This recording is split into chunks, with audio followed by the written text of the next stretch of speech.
Hi guys, welcome back to the Rabbit Learning.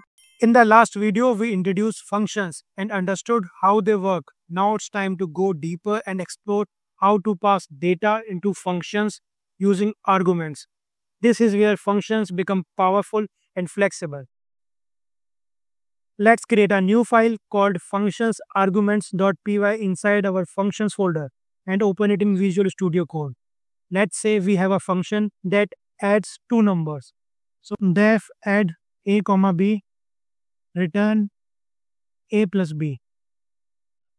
Now let's call this function c equals to add 3 comma 5. Now print c. When we run this, the output will be 8.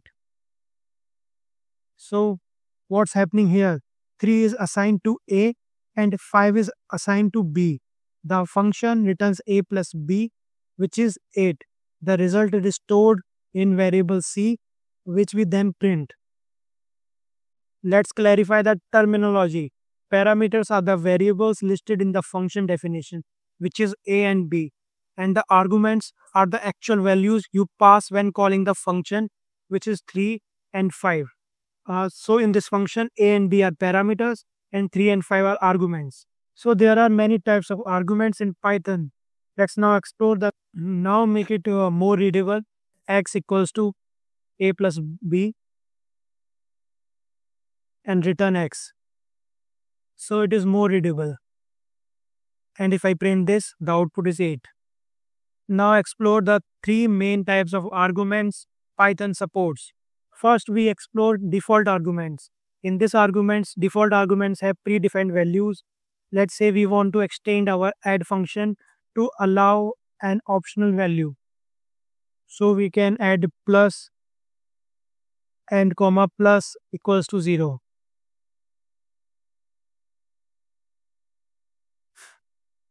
And if I give one argument like 3, so you can see the output is 11. So what's happening here? If you don't pass the third argument plus, it uses the default value 0. If you do pass a value like 3, it overrides the defaults.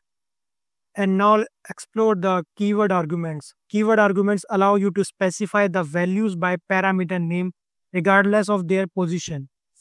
Like c1 equals to add, b equals to 3, comma a equals to 2. In this video, we have learned parameters are variables named in the function definition, and arguments are the actual values you pass in, and positional arguments depend on order, and the default arguments provide fallback values and are optional, and the keyword arguments let you pass the values by name in any order. Understanding arguments allow you to write functions that are flexible, powerful, and clean. In the next video, we will dive into return values and explore how to return multiple values and what really happens behind the scenes. Stay curious and keep coding. See you in the next section.